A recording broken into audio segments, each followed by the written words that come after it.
할렐루야. 이렇게 주님을 사모하는 마음으로 오후 예배에 오신 여러분들 주님의 이름으로 사랑하고 축복합니다. 저희 교회 가장 어르신들 이렇게 일남조대 회원님들 모시고 함께 예배 드릴 수 있어서 너무 감사합니다. 항상 이 교회가 만들어지고 세워지고 그 안에 뿌리가 이루어질 때 항상 그 안에 섬김으로 충성으로 이루어주신 우리 교회의 살아있는 역사죠. 항상 섬김의 본을 세워주시는 여러분들께 늘 주님의 은혜와 사랑이 충만하기를 주님의 이름으로 축복합니다. 곁에 계신 분들에게 한번 인사해 볼까요? 사랑합니다. 축복합니다. 우리는 항상 사랑합니다, 축복합니다 하면 우리 자신의 마음부터가 기뻐집니다.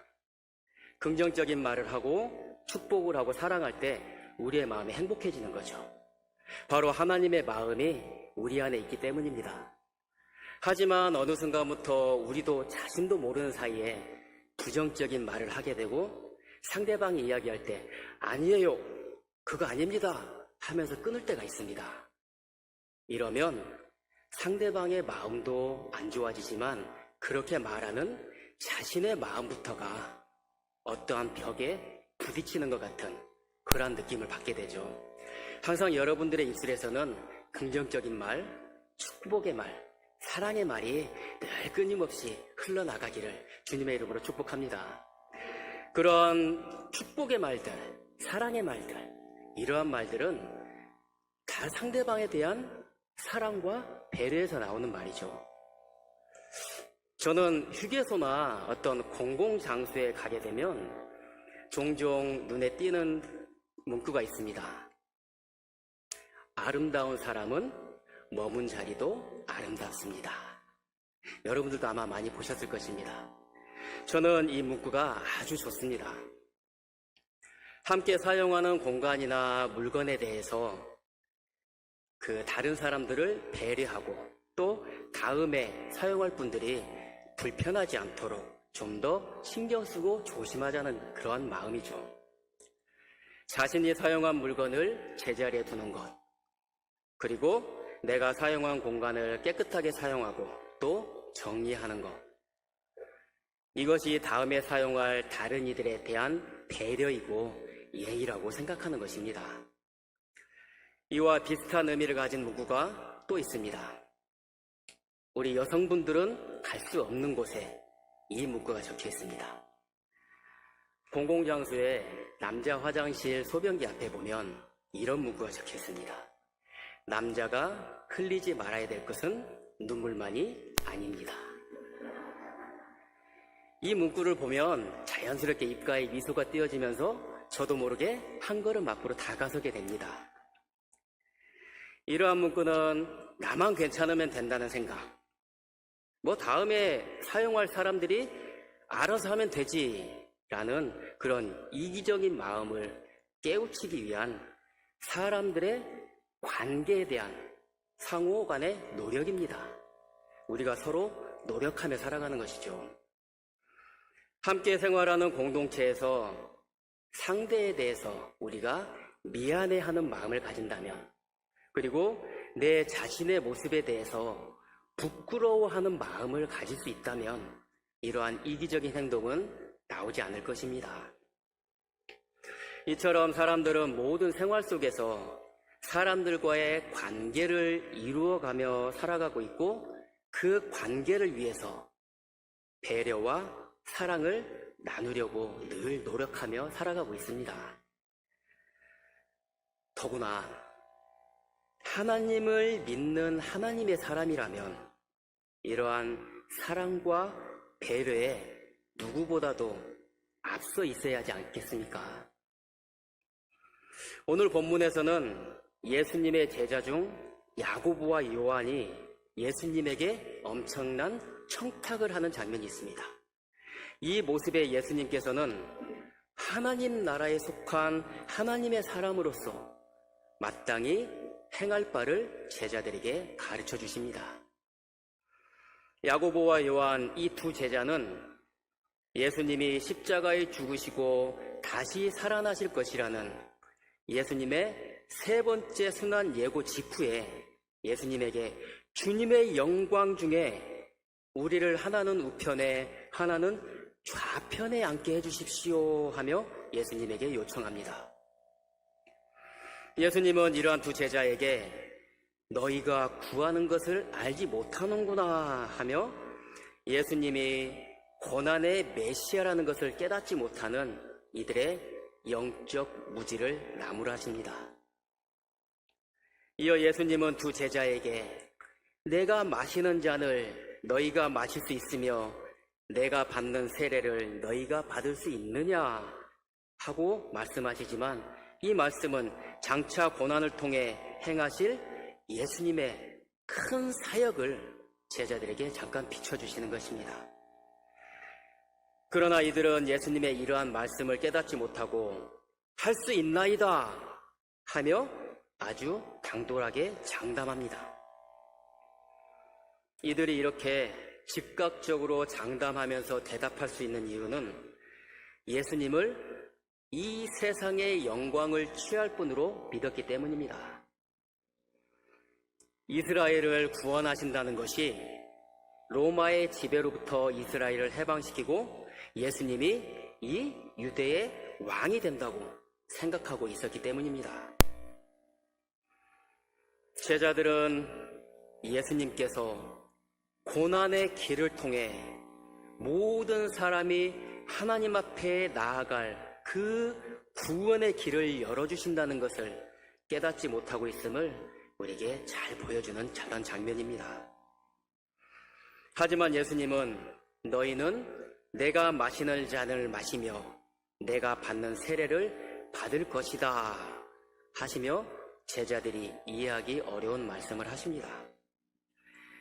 이는 장차 제자들도 예수님이 마신 고난의 잔을 마시며 또한 예수님이 걸어가신 그 길을 따르게 될 것이라는 말씀입니다. 이후에 야고보는 예수님의 제자들 중에 가장 먼저 순교를 당하고 또한 요한은 노년에 복음을 전한다는 이유로 반모섬에 유배를 당하게 됩니다. 하지만 지금 예수님 앞에서 장차 예수님이 행하실 고난의 의미를 아직 깨닫지 못하고 있는 제자들에게 예수님의 좌우편에 앉는 것은 오직 하나님만이 결정하실 문제라고 제자들에게 말씀하십니다. 예수님은 제자들에게 이방의 집권자들은 자신의 힘과 권력을 이용하여 통치하고 있음을 말씀하시면서 하나님 나라의 시민과 대조시키시며 가르쳐 주십니다. 이 세상의 통치자들은 사랑과 겸손 그리고 섬김이 기본이 되는 하나님 나라의 통치 원리를 모름으로 억압과 무력을 통치의 수단으로 사용하고 있습니다. 그리고 이 통치의 수단으로 사람들 위에 군림하는 것을 목표로 삼고 있죠. 비록 예수님에게 야고보와 요한이 이러한 요청을 드리며 말하고 있지만 다른 나머지 10명의 제자도 이러한 세상 통치의 모습에 입각한 그러한 권력욕을 가지고 있었던 것이 사실입니다. 예수님은 이러한 제자들의 마음을 꼬집어 지적하고 계시는 것입니다. 이런 제자들의 모습을 꾸짖으며 예수님은 너희 중에는 그렇지 않을지니 하며 세상의 사람들과 구분되어지는 하나님의 사람으로서 행할 바를 가르쳐 주십니다. 본문 43절의 말씀입니다. 우리 함께 봉독합니다. 너희 중에는 그렇지 않을지니 너희 중에 누구든지 크고자 하는 자는 너희를 섬기는 자가 되고 아멘. 너희 중에는 그렇지 않을지니 세상의 사람들이 생각하는 통치의 이념이 하나님께서 생각하시는 통치의 이념과는 전혀 다르다는 것을 내포하고 있는 말씀입니다. 그러기에 하나님을 믿고 하나님께서 택하신 하나님 나라에 속한 사람은 이 세상 사람과는 달라야 한다는 것을 강조하고 계시는 거죠. 그러면서 예수님은 너희 중에 누구든지 크고자 하는 자는 너희를 섬기는 자가 되라 하고 말씀하십니다. 바로 하나님 나라는 사랑과 겸손과 섬김이 기본이 된다는 그 진리를 제자들에게 가르쳐주고 계시는 것입니다. 섬기는 자라는 그 말의 원어의 뜻을 살펴보면 디아코라는 말로 심부름을 가다라는 뜻을 가지고 있습니다. 이 뜻은 교회를 섬기는 자로서 집사라는 호칭으로 초대교회에서 사용이 되었고 지금까지 이 호칭이 교회 내에서 유지가 되고 있습니다. 그리고 이 디아코라는 말에서 유래된 디아코니아, 이 말은 봉사, 섬김이라는 말로 세상을 향해 하나님의 뜻을 전하고 복음을 전하며 나누는 그러한 교회의 사명으로 발전하게 됩니다. 이어서 44절에서 예수님은 또 이렇게 말씀하십니다. 우리 함께 봉독합니다. 너희 중에 누구든지 으뜸이 되고자 하는 자는 모든 사람의 종이 되어야 하리라. 아멘. 예수님은 더 나아가 으뜸이 되고자 하는 자는, 즉 가장 높은 자는 오히려 종이 되라고 말씀을 하십니다. 종은 자신이 아니라 주인에 의해서 일하며 필요하다면 자신의 목숨까지도 바쳐야 하는 것이 종입니다. 사랑과 겸손과 그 섬김을 바탕으로 하는 하나님 나라에서 으뜸이 되는 자는 이와 같이 자신의 모든 것을 희생하여 상대방을 섬겨야 한다는 예수님의 가르침입니다. 이 가르침에 이어서 예수님이 이 땅에 오신 이유를 명확하게 말씀해 주십니다. 우리 45절의 말씀입니다. 함께 봉독합니다.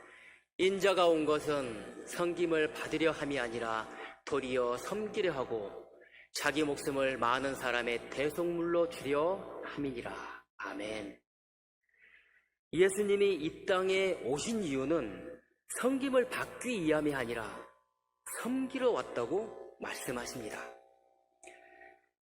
세상의 통치자들처럼 섬김을 받으러 오신 것이 아니라 자신의 목숨을 많은 사람들을 위한 대속물로 내어주시면서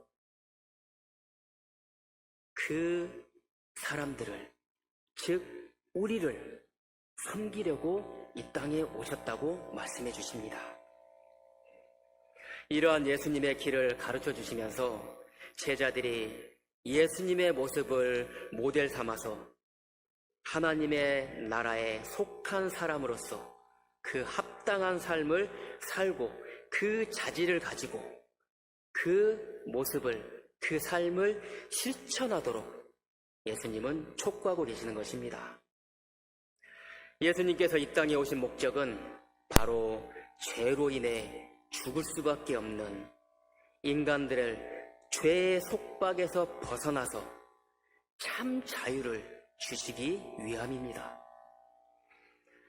이러한 인간들의 죄의 속박을 끊기 위해서는 자신의 목숨을 사람들을 대신하는 제물로 바쳐야 했습니다. 이것이 바로 예수님의 십자가의 대속의 은혜입니다. 우리의 죄값을 대신 지불해 주신 십자가의 은혜입니다. 언제나 주님의 이 십자가의 대속의 은혜를 잊지 않고 기억하며 늘 감사하는 저희의 삶이 되시기를 주님의 이름으로 축복합니다. 아멘. 우리가 잘 알다시피 죄의 대가는 죽음입니다. 그 죽음을 대신하기 위해서 짐승을 죽여 대신 제물을 삼았지만 이것으로는 우리의 죄의 문제가 영원히 해결될 수는 없습니다. 이에 죄가 없으신 예수님은 모든 사람의 죄값을 대신해서 친히 십자가에 달려 죽으시는 속죄 제물의 길을 가심으로 그 사실을 믿는 사람들은 죄에서 자유를 얻으며 영원한 생명의 길로 나아갈 수 있도록 그 길을 열어주십니다. 사람은 혼자 살아갈 수가 없고 여럿이 모여 공동체를 이루며 살아갑니다. 그것을 인간의 특징을 규정짓는 사회성이라고 이야기를 합니다. 우리가 잘 알고 있는 철학자 아리스토텔레스는 이러한 인간을 사회적인 동물이라고 정의하였습니다. 사람은 개인으로 존재하지만 혼자서는 살아갈 수가 없으며 사회를 형성하고 타인과의 끊임없는 상호작용, 즉 관계 속에서 살아간다는 그러한 의미입니다. 그래서 사람은 서로 간의 관계 속에서 지켜야 할 규칙을 만들어내고 또한 규범을 생각하게 됩니다. 요즘 새벽 예배에 우리가 신명기를 묵상하고 있습니다.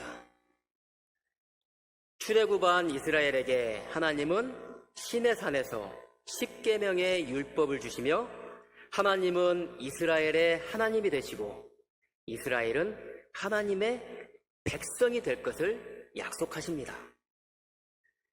하지만 하나님의 율법을 지키지 않은, 즉 하나님의 말씀에 순종하지 않은 출애굽 당사자들은 모두 광야에서 죽음을 맞이하게 됩니다. 신명기는 광야 40년의 시간이 흐른 뒤에 드디어 하나님께서 허락하신 그 가나안 땅이 보이는 요단강 건너편 모압 평지에 모여서 이 이스라엘의 새로운 세대에게 하나님의 율법을 전하고 하나님만을 잘 섬겨야 한다는 모세의 당부의 설교입니다. 하나님께서 이스라엘의 하나님이 되실 것을, 그리고 이스라엘은 하나님의 백성이 될 것이라는 그 약속, 그 하나님의 언약은 이스라엘의 조상들과 맺은 언약이 아니라 지금 현재 그 자리에 있는 하나님의 말씀에 순종하며 살아가는 새로운 세대들에게 주시는 하나님의 약속임을 모세는 강조하며 그 세대들에게 하나님의 언약을 전합니다. 다시 말해서 모세가 이들에게 가르쳐주는 율법과 하나님의 약속은 이전에 불순종한 1세대들을 향한 하나님의 말씀이 아니라 현재 그 앞에 서 있는 2세대 당사자들에게 주시는 하나님의 말씀이라는 사실입니다. 하나님께서 주신 율법은 구원의 조건이 아니라 하나님을 믿고 순종하는 하나님의 사람이 마땅히 행할 바를 말씀해 주시는 것입니다. 하나님의 그 율법과 하나님의 그 약속은 지금 이 시간 이 자리에 앉아있는 바로 우리에게 주시는 말씀이고 우리에게 주시는 하나님의 약속임을 늘 기억하고 말씀에 순종하는 저희의 삶이 되시기를 주님의 이름으로 축복합니다. 이런 신명기의 말씀에서 나타나듯이 하나님의 약속은 늘 우리에게 향해 있습니다. 사람이 살아가며 믿음의 공동체를 유지하고 지켜야 할 모든 규칙과 규범은 이미 하나님께서 가르쳐 주셨습니다. 그것을 기반으로 더 구체화시키고 더 다양하게 나타나는 것이 지금의 우리의 규칙과 규범이 된 것입니다.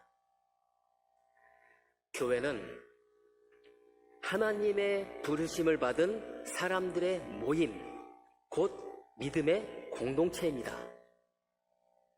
그 공동체를 이루어가는 가장 큰 힘은 바로 율법의 완성이신 예수 그리스도이십니다.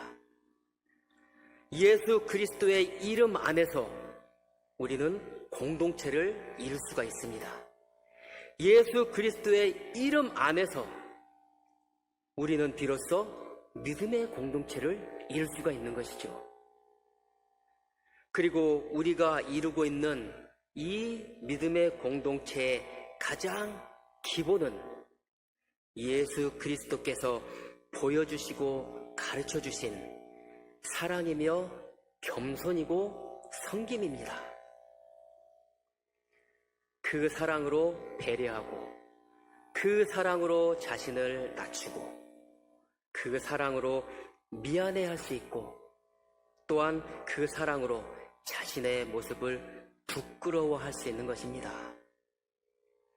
마태복음 7장 12절에서 예수님은 우리에게 이렇게 가르쳐 주십니다. 우리 함께 봉독합니다. 그러므로 무엇이든지 남에게 대접을 받고자 하는 대로 너희도 남을 대접하라. 이것이 율법이요 선지자니라. 아멘. 사람은 누구나 남에게 대접받기를 좋아합니다. 하지만 예수님은 대접을 받고 싶으면 먼저 대접하라고 말씀하십니다. 이 말씀은 단지 내가 대접받기 위해서 남을 대접하라는 계산적인 개념이 결코 아닙니다. 내가 상대에게 선대를 받고 싶어하는 그 마음으로 먼저 선을 행하며 적극적으로 실천하라는 그러한 말씀입니다. 이것이 율법이요 선지자라는 그러한 의미는 이 말씀이 구약에 근거하고 있으며 자기 희생의 사랑을 기반으로 둔 것으로 율법을 한마디로 요약한 것이라고 예수님은 말씀해 주시는 것입니다. 올해 우리에게 새로운 표어가 있습니다. 크게 걸려있죠. 우리 함께 읽어보겠습니다. 그리스도로 묶인 공동체. 이 믿음의 공동체는 사랑과 겸손과 섬김이 기본이 되는 공동체임을 항상 기억하고 항상 그 말씀대로 살아가기 위해 노력하는 저희 모두가 되기를 주님의 이름으로 축복합니다. 그 안에 사랑과 겸손이 우리의 생활로 실천되어 나타나는 것이 바로 섬김입니다. 섬김은 자신의 마음을 낮추지 않고 자신의 자존심을 세우면 결코 할 수 없는 그러한 실천입니다. 사랑과 겸손이 없으면 결코 자신이 낮아질 수 없기 때문입니다. 사랑하는 일남전대 회원 여러분, 그리고 모든 성도 여러분, 우리는 예수를 믿는 그리스도의 사람입니다. 그리스도의 사람답게 그의 합당한 믿음과 그 믿음에 따른 삶의 모습이 우리의 모습 속에서 나타나기를 소망합니다. 이러한 모습을 위해 늘 예수 그리스도의 사랑을 구하는 저희가 되길 바랍니다. 그래서 무엇을 하든지 예수 그리스도의 이름으로, 무엇을 하든지 예수 그리스도의 그 사랑으로 행하며 살아가는 저희 모두가 되길 바랍니다. 언제나 예수 그리스도의 이름으로, 그리고 예수 그리스도의 그 사랑과 겸손으로 서로를 섬기며 예수 그리스도의 사랑을 실천하면서 많은 이들에게 예수 그리스도의 모습을 우리의 삶을 통해서 보여주고 전하는 우리 귀한 일남전대 회원 여러분들과 또한 모든 성도님들의 삶이 되시기를 주님의 이름으로 축복합니다.